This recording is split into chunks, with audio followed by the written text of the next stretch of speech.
안녕하세요, 팡팡이들. 옥년중학교 과학선생님 표민희입니다. 여러분들, 우리 지난 시간 내용 잘 보고 왔나요? 지난 시간에 뭐 배웠어요? 어려운 화학이지만 이 화학을 알고 나니 우리 생활을 똑똑하게 살아갈 수 있었다라고 하는 여러 가지 예시를 함께 살펴보았습니다. 그리고 주기율표 원소 중에 중요한 원소 중에 수소, 헬륨 등등 배웠었고, 그리고 우라늄이라고 하는 방사선 원소도 여러분들이 배울 수 있었습니다. 시간이 부족하다 보니까 많은 내용을 다루지 못하는 점 여러분들 양해 부탁드리고, 이번 시간에는요 선생님이랑 같이 생명과학에 대해서 배워볼 거예요. 선생님의 그동안의 이제 앞으로의 시리즈는 여러분들이 뭔가 인지적인 중학교적인 내용보다는 중학교 과학이랑 우리 일상생활 과학이랑 어떤 관련이 있다. 이거 알고 나니까 과학이 재밌네? 과학이 교과서에만 있는 게 아니라 나랑도 되게 관련이 있는 과목이었구나 라는 거를 여러분들이 좀 알았으면 하는 마음으로 시리즈를 준비하고 있으니까 그 점 알고 계셔주세요. 자, 생명과학이라는 용어를 보면 우리 생명과 관련 있는 일은 맞는 것 같은데 정확히 어떤 것이 해당하는지 여러분들 아직 감이 잘 안 오죠? 그래서 우리 생활 어디에 있을지에 대해서 지금 보도록 하겠습니다. 생명과학으로 이루어진 세상, 내 주변에 어떤 것들이 생명과학이랑 연관이 되어 있을까? 앞으로 어떻게 똑똑하게 살 수 있는지 보도록 하겠습니다. 자, 이번 강의에서는요, 첫 번째, 피곤한 아침, 개운하게 보내는 방법이 무엇이 있을까? 우리 아침에 일어나면은 너무 피곤하잖아요, 여러분들. 그래서 이러한 피곤함을 떨치고 개운하게 보낼 수 있는 방법에 대해서 알아볼 거고요. 그다음에 지방은 멀리 해야 하는 존재일까에 대한 내용이에요. 지방은 뭔가 먹으면 내 지방, 살이 찌는 것 같고 그런 느낌이 들어서 좀 부정적으로 생각할 수 있는데 그것에 대한 진실을 한번 파헤쳐 볼 거고요. 그다음에 나는 잠을 자고 내 몸은 일을 하고?에 대해서 다뤄보겠습니다. 지금 이 내용은요. 먹고 보니 과학이네, 숨만 쉬어도 과학이네 라는 책을 참고하였습니다. 자, 우리 중학교 교육 과정에 있는 생명과학의 단원이 뭐가 있는지 보겠습니다. 1학년 때는 3단원 생물의 다양성을 배우고요. 2학년 때 4단원 식물과 에너지, 5단원 동물과 에너지, 3학년 자극과 반응, 5단원 생식과 유전에 대해서 여러분들 생명과학에 대해서 배웁니다. 자, 첫 번째, 피곤한 아침, 개운하게 보내는 방법이 무엇이 있을까? 자, 여러분들 맨 처음에 일어나자마자 뭐 합니까? 선생님은 기지개를 펴면서 하루를 시작하는데 첫 번째로 먼저 기지개를 켜야 합니다. 우리가 막 이렇게 스트레칭을 하고 쫙 뻗잖아요? 그럼 그렇게 하면은 왜 개운해지는지 과학적으로 알아보려고 해요. 자, 첫 번째로 우리가 잠을 자는 동안은 많이 움직이지 않죠? 그래서 근육이 잘 움직이지 않는 상태로 있어요. 그래서 자는 동안에 근육이 쉬기 때문에 근육으로 가던 피가 덜 흐르게 됩니다. 피 안에 무엇이 녹아 있을까요, 여러분들? 우리 팡팡이들 기억나시나요? 중학교 2학년 때도 배웠던 건데 뭐 적혈구, 백혈구, 혈소판 이런 것들도 있고 우리가 먹었던 영양소, 산소 이러한 것들이 피에 녹아 있습니다. 그래서 근육으로 이렇게 지나가게 되면 피가 흐르게 되면 영양소나 산소 이런 것들이 근육에 전달이 되는 거예요. 근데 우리 근육이 움직이지 않기 때문에 피를 상대적으로 근육 쪽으로 덜 흘려보내요, 우리 몸이. 그래서 영양소나 산소 이런 것들이 전달이 잘 안 되고 그렇기 때문에 우리가 아침에 일어나자마자 쫙 기지개를 켜놓으면 근육이 쫙 펴지면서 혈관도 풀리고 산소 공급이 아주 원활하게 일어나기 때문에 기분이 확 좋아지게 되는 거죠. 개운해지고. 이런 원리가 있었습니다. 자, 그 다음 두 번째로 아침밥 먹기가 있어요. 우리가 하루 동안에 이제 필요한 에너지를 아침에 제공이 되어야 하는데요. 쉬고 있던 몸이 활동을 시작하게 되면 영양소와 산소의 공급이 아주 절실하게 필요합니다. 그래야 하루를 산뜻하게 시작할 수 있는 것이죠. 세 번째로 양치하기입니다. 여러분들 우리 아침에 일어났을 때 조금 살짝 불쾌한 얘기지만 입냄새가 많이 나잖아요. 그치? 그러니까 잠자리에 일어났을 때 바로 씻는 것이 중요한데 이 양치뿐만 아니라 우리가 목욕도 해야 되는 건데요. 그래야 더 개운한데 자, 우리가 일단 자고 일어나면 몰골이 어떻습니까, 여러분들?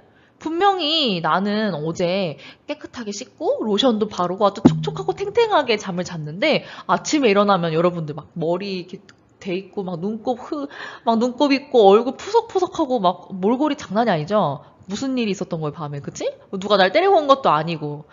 과연 범인이 누굽니까, 여러분들? 바로 자기 스스로입니다. 우리 팡팡이들. 그래서 우리가 잘 안 씻으면은 이러한 땀, 병균, 눈곱, 분비물들이 남아있기 때문에 꼭 깨끗하게 씻어야 돼요. 자, 근데 여러분들 우리 막 냄새나고 땀도 안 씻으면 냄새나는 게 왜 그런지 한번 먼저 짚고 가볼까요? 목욕을 해야 하는 이유. 왜 몸을 안 씻으면 냄새가 날까? 근데 여러분들 우리가 땀 같은 거 흘리면 땀 냄새도 많이 나잖아요. 사실 땀은 그 자체로는 냄새가 없어요. 땀 자체가 문제라기보다는 그 땀 속에 세균이 번식하면서 다양한 물질들을 만들어내는데 그게 바로 냄새를 유발하는 것이에요. 그래서 이것도 마찬가지로 우리가 잠을 자고 일어났을 때 세균이 우리 몸 피부 속에서 다양한 물질들을 막 만들어내기 때문에 그 속에서 이제 냄새가 나는 물질들이 있을 수 있는 거예요. 그래서 새로운 미생물이 자라면서 냄새를 일으키는 물질이 만들어졌고, 그리고 우리가 입냄새를 나서 양치를 하잖아요. 그러니까 세균이 입 안에 있던 음식물을 먹고서 걔가 또 다른 물질을 만들어내는 거죠. 그래서 우리 입 속에서 냄새가 나게 되는 것이다. 자, 그래서 우리가 양치를 하고 목욕을 하게 되면은 좀 깨끗하고 상쾌해질 수가 있는데, 자, 우리가 목욕을 하면은 자연스럽게 피부에 있던 더러운 것들, 먼지 이런 것들, 때, 각질 이런 것들이 다 벗겨지잖아요. 그래서 우리가 계속해서 몸에서는 새로운 세포가 생기고 주기가 반복이 되는데 그런 오래된 세포들은 밖으로 떨어뜨려 보내주죠. 그게 바로 목욕의 역할이고 때는 당연히 생길 수밖에 없는 자연스러운 현상이다 라는 것. 그래서 근데 여러분들이 좀 주의해야 될 게 맨날 비누칠 샤워하잖아요. 그러면은 우리 몸에 필요했던 그런 좋은 기름들도 다 벗겨져 나가기 때문에 몸이 건조해질 수가 있어요, 여러분들. 그래서 맨날 비누칠로 하기보다는 가끔씩은 물 세척으로만 끝내는 샤워도 절대 더러운 게 아니라 우리 피부 건강에 좋다라는 내용이 되겠습니다. 그래서 첫 번째, 피곤한 아침 개운하게 보내는 방법에 대해서 여러분들 다시 정리를 해보면, 첫 번째, 기지개를 켜서 근육에 산소, 피를 많이 흘려 보내주자.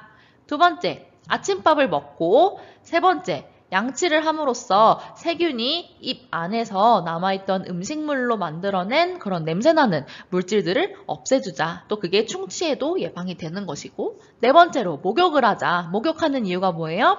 우리 피부는 주기적으로 새로운 피부 세포들이 생기기 때문에 그 위에 있던 오래된 세포들은 버려야 돼요. 그러니까 때를 밀어주고 비누칠로 녹여서 없애줘야 되는 거죠. 그러한 과정이 있어야 한다. 그래야 우리가 상쾌한 아침을 보낼 수 있다. 자, 두 번째 주제 보겠습니다.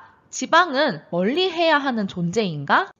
자, 여러분들이 오해를 하는 경우가 있어요. 뭔가 지방 하면 여러분들 그쵸? 생각나죠? 여러분 살들 이게 지방으로 많이 이루어졌다고 생각을 해서 뭔가 지방을 먹으면 살이 찔 것 같다 라고 여러분들이 이렇게 흐름을 가질 수 있어요. 자, 여러분들 지방은 멀리 해야 하는 존재이냐? 우리 몸에 해롭기만 할까?에 대한 질문의 답은 무엇일까요, 여러분들?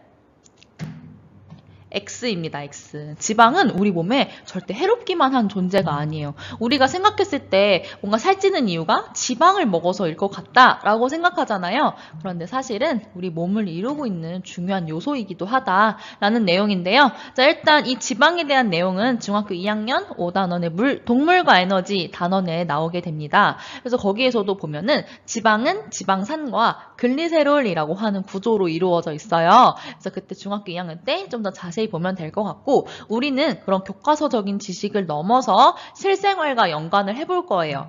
우리가 지방을 여러 가지 종류로 나눌 수가 있는데, 첫 번째로 포화지방, 두 번째로 불포화지방, 세 번째로 트랜스지방, 네 번째로 콜레스테롤, 이렇게 종류가 이루어져 있습니다. 자, 여러분들 뭔가 많이 들어본 얘기들도 많죠? 뭐 과자나 음식물 뒤쪽에 영양기준표 있잖아요. 칼로리 있고 어떤 영양소들이 있는 거기 보면은 트랜스지방 0, 뭐 이렇게 적혀 있는 것도 여러분들 많이 봤죠? 그거에 해당하는 내용들인데요. 함께 보도록 하겠습니다. 자, 여러분들 일단 이 동물성 지방인 포화지방이 있어요. 이 포화지방 하면은 녹는 점이 낮아서 얘가 덩어리로 고체 상태로 존재하게 되는데, 포화지방이 대표적으로 우리가 어디에서 볼 수 있냐? 바로 동물성 지방이에요. 동물성 지방 하면 여러분들 우리 삼겹살 먹잖아요. 삼겹살 먹고 나면은 나중에 막 기름이 어떻게 돼 있어요, 여러분들? 식어가지고 고체로 굳어있죠, 여러분들. 그래서 그런 굳어있는 것들, 바로 그게 동물성 지방이라서 그런 거고요. 그래, 그게 포화지방에 해당합니다. 자, 그 다음에 식물성 지방인 불포화지방이 있어요. 우리 올리브유, 뭐 이런 식용유, 이런 불포화지방이 해당이 됩니다. 주로 액체 상태, 찰랑찰랑한 상태로 존재하고 있죠. 자, 그리고 이제 트랜스 지방. 여러분들 뭔가 트랜스 하면은 트랜스포머 생각나지 않나요? 선생님은 트랜스포머 생각이 났는데 얘도 그것과 의미가 비슷해요. 불포화 지방이 트랜스포머처럼 변해서 트랜스 지방이 된 거예요. 그래서 이 트랜스 지방은 불포화 지방보다 포화 지방보다 더 우리 몸에 해롭습니다. 그래서 우리가 몸에 해로운 정도를 생각해 봤을 때는 트랜스 지방이 가장 위험하고 그 다음 포화 지방, 그 다음에 불포화 지방. 약간 위험하다기보다는 좀 심장병이나 그런 각종 질병을 유발할 수 있는 해로운 존재라는 것이죠. 자, 그 다음에 우리가 과자 뒤쪽에 영양정보표를 보면은 나트륨, 당, 트랜스지방, 포화지방 이런 것들의 퍼센트지가 별도로 표시가 되어 있죠. 그러니까 그런 것들은 우리가 많이 섭취할 경우에 몸에 해로우니까 너희가 보고서 이거 먹을지 말지 결정해라 라는 의미로 적혀 있는 거예요. 그래서 여러분들이 트랜스지방, 포화지방 이런 것들은 웬만하면은 안 먹는 게 좋다. 자, 그리고요. 콜레스테롤 여러분들 들어본 적 있나요? 뭔가 살찔 때 막 내 몸에 지금 콜레스테롤이 찐 것 같아 막 이런 얘기 여러분들은 안 해봤을 수도 있는데 자, 콜레스테롤을 많이 먹으면 혈관이 막히고 심장병, 뭐 당뇨, 고혈압 이런 성인병을 유발할 수 있다고 하는 지방인데요. 이렇게 콜레스테롤이 하면 되게 부정적인 단어로만 들리지만 얘가 우리 몸에 꼭 필요한 요소기도 해요. 어디에 사용이 되냐? 콜레스테롤은 세포막과 신경세포의 주 구성원입니다. 그래서 우리 몸에 꼭 필요한 성분이에요. 선생님이 방금 말해줬던 지방의 종류들을 봤을 때 우리 몸에 분명히 해로운 지방들도 있어요. 하지만 우리 몸을 구성하고 있는 아주 중요한 요소이기 때문에 지방이 꼭 해롭다라고 말하는 것은 좋지 않고요. 대신 포화지방, 트랜스지방, 콜레스테롤 이러한 것들의 섭취는 조금 피해주는 게 건강에 좋다라는 것들이 있겠습니다. 자, 그 다음에 마지막으로는 나는 자고 내 몸은 일하고. 이 애기 그림 너무 귀엽죠? 애기가 지금 자고 있는데 우리가 자는 동안에 내 몸도 쉬어버리면 여러분들 그게 뭐예요? 죽는 거잖아요. 몸이 일하지 않는 거. 그러니까 나는 잠을 자고 있지만 여전히 심장박동 뛰고 있고 뇌는 일하고 있고 숨을 쉬고 내쉬고 이러한 작업들이 다 일어나고 있어요. 그리고 우리가 잠을 자고 일어나면 눈곱이랑 뭐 침도 흘리고 있고 막 그런 거 있잖아요. 추한 모습이지만 분비물도 내보내기도 하고요. 그 다음에 무엇보다 우리가 꿈을 꾸죠. 자는 동안. 그러니까 열심히 내 몸은 일하고 있다라는 증거가 다양하게 이렇게 우리에게 보여주고 있습니다. 자, 여러분 사람의 수명을 약 80년 정도라고 했을 때 잠으로 보내는 시간이 20에서 30년 정도라고 해요. 되게 길죠, 여러분들. 20년이 정말 그냥 우리가 생활하는 20년이 아니라 20년 동안 내내 잠만 잔다라는 의미인 거예요. 80년 동안에. 그러니까 그만큼 우리의 사람에게 있어서 잠은 되게 중요한, 꼭 필요한 요소 중에 하나인데 이런 잠을 자는 이유가 우리가 쉬려고도 하고 그 다음에 성장기 때 더 잠을 많이 자기도 하죠. 그리고 두뇌 발달에도 잠은 필요하고 그리고 잠을 자지 않으면 우리가 생존에도 문제가 생길 수 있어요. 그래서 이렇게 잠은 무척 필수적인데 자고 일어나면 우리 몰골이 어떻습니까? 아까도 얘기했듯이 난리가 나죠. 근데 우리가 자는 동안 대체 어떤 일이 일어나길래 이렇게 될 것인가? 이게 바로 우리가 죽지 않고 살아있다는 증거이기도 한 것이죠. 자, 그래서 여러분들 심장박동, 숨쉬고 분비물 내보내고 이런 건 아까 앞에 아침에 우리가 해야 되는 일에 대해서도 했으니까 그 부분 다시 한번 영상으로 보시고 자, 그 다음에 꿈을 꾸는 것에 대해서 조금 얘기를 해보려고 해요. 여러분들이 잠을 자는 동안에 사람을 잘 관찰을 해보면은 눈동자가 이렇게 움직이는 것을 볼 수가 있어요. 분명히 저 사람 깊게 잠든 것 같은데 눈동자가 움직인다? 라는 것을 여러분들이 볼 수 있을 텐데요. 그런 것은 바로 렘수면 상태라고 해요. 렘수면 상태. 그래서 꿈은 이 렘수면 상태에서 일어나는 활동인 건데 얘는 거의 뇌파를 찍어보면은 우리가 지금처럼 깨어있을 때랑 뇌파가 거의 비슷하다. 뇌가 그만큼 자고 있지만 활발하게 움직인다고 생각하면 되겠습니다. 그래서 우리 몸은 쉬고 있지만 뇌는 활발하게 움직이고 있다. 우리 몸은 일하고 있다라는 내용인 거죠. 그래서 우리가 잠을 자면 한 90분 정도 동안은 비렘수면 상태이고 그 후에 10에서 15분 정도를 렘수면 상태로 가요. 그래서 그때 꿈을 꾸는 거죠. 그러니까 이게 뭐 사람마다 다 다를 수 있고 일어나지 않을 수도 있고 그 간격이 길 수도 있지만 평균적으로는 이러한 내용을 갖고 있다. 그래서 비렘수면과 렘수면이 번갈아 가면서 우리가 잠을 자는 동안에 일어나고 있다. 그리고 우리가 뭐 잠을 자기 전에 막 야식 먹지 말라고 하잖아요. 건강에 안 좋다고. 그거를 이유에 대해서 한번 같이 얘기를 해볼게요. 우리가 음식물을 먹고 나면 몸에서는 무슨 일이 일어나나요? 그쵸. 소화가 일어나죠. 그러니까 우리가 음식물을 밤에 먹었어. 그러면은 몸속에서는 소화를 시켜야겠죠. 소화를 하는 과정에서 우리는 쉬어야 되는데 소화기관은 막 열심히 일하고 있고 그리고 우리가 몸을 움직이지 않으니까 그 소화를 시켰을 때 생긴 영양소들이 어떻게 뭐 쓸데가 없잖아요. 그쵸. 원래 같았으면 근육을 움직이는데 사용을 하고 다른 움직임에 에너지를 쓰는데 활용이 되겠지만 잠을 자고 있기 때문에 에너지를 쓸 일이 별로 없어요. 그래서 그 에너지, 영양소들이 그대로 우리 살로 축적이 되는 것이죠. 그래서 야식을 많이 먹으면 살이 금방 찌는 것도 이러한 원인이 되겠습니다.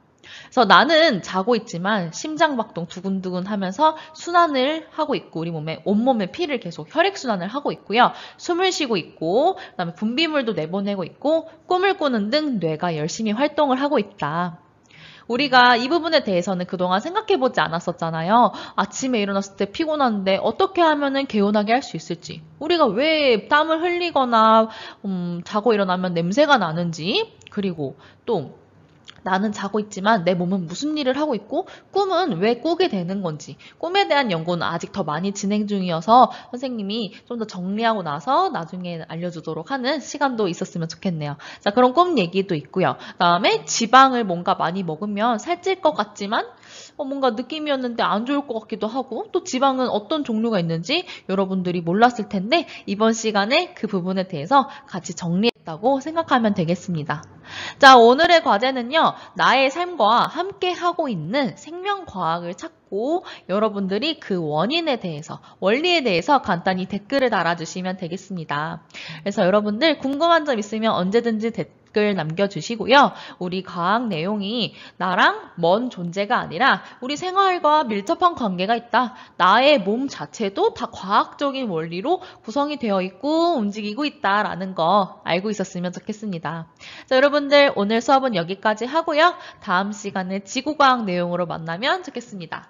오늘 하루 영상 듣느라 수고했어요. 우리 팡팡이들. 안녕.